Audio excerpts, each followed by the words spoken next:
Actually, noon may mga chance ako makapunta sa iba pang malalaking bansa tulad na lang ng bansang Canada. Pero minsan hindi talaga maiwasan mapasok sa isip ko ang pagkukumpara or comparison. Dahil dito sa United Arab Emirates, particular dito sa Dubai, kapag gusto mo umuwi sa Pilipinas ay anytime. Bibili ka lang ng ticket at makakauwi ka na. Pero kapag nasa Canada ka or iba pang mga bansa or malalaking bansa sa Europe at iba pa US or iba pa, ay kailangan mo ng kalahating milyon bago makauwi sa Pilipinas ayon sa iba pa makababa natin na nakatira doon. Pero guys, opinion ko lang yon at para lang yon sa sarili ko dahil iba-iba naman tayo ng sitwasyon, kapalaran, at ng swerte sa ibang bansa. Mapa Middle East man or Europe, pero tulad nga sa sinabi dito ni Kabay na taga Europe ngayon, na feeling talaga na welcome dito mga Pilipino at mabilis makabili ng mga sale dito tulad ng mga damit, mga branded at ng mga alahas. At madali rin dito makahanap ng extra income, depende na lang kung gaano ka kasipag. Kaya madami raw mga OFW na nasa Europe ngayon na gustong bumalik sa Middle East.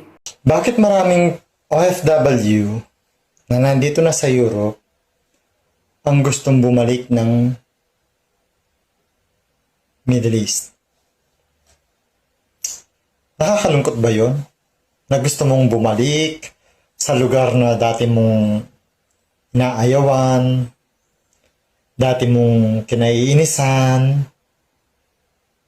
dati mong pinagsawaan, no? Bakit gusto mo pang bumalik doon? Nandiyan ka na sa Europe, suppose happy ka na dahil nag-iba yung ambient, no? Bakit ang dami pa rin mga Pilipino gustong bumalik ng Middle East? Siguro mga top 3 na masasabi ko na mga binabalik-balikan ng mga Pilipino, no, sa Middle East, yung maraming nabibili, no? Kasi sa Europe wala ka masyadong mabibili. Kasi sa Middle East,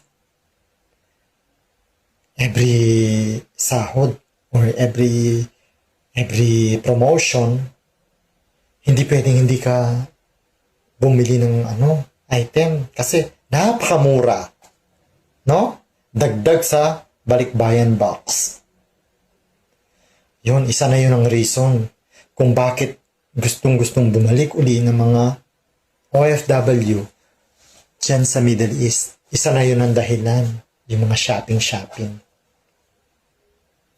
Pangalawa, na ikukumpara nila, bakit sa Europe na-haggard sila?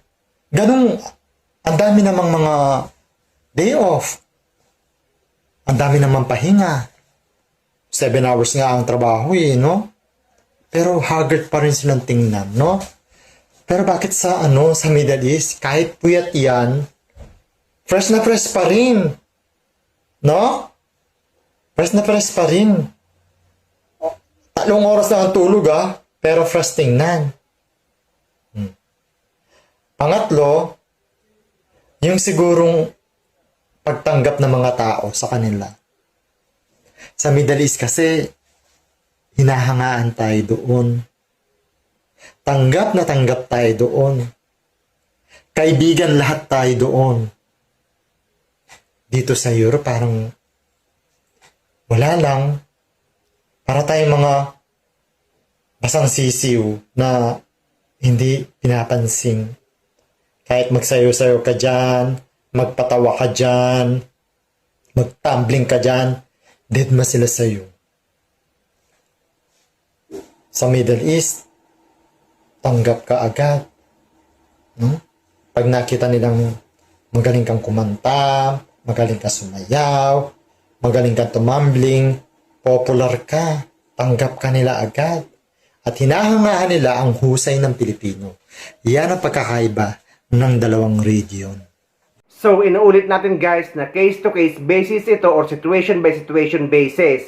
May mga maswerte dito sa Middle East at may mga maswerte din sa Europe at iba pang mga bansa. At mas mapalad nga ang mas maraming experience sa iba't ibang mga bansa. Dahil sa pag-asenso naman natin, ay depende naman yan kung paano tayo humawak o gumastos ng pera kinikita natin sa ibang bansa. Kayo guys, ano ang saloobin nyo or opinion nyo sa usaping ito? Masaya na ba kayo sa bansa kung saan kayo nagtatrabaho? Or may iba pa kayong mga bansa na gustong lipatan?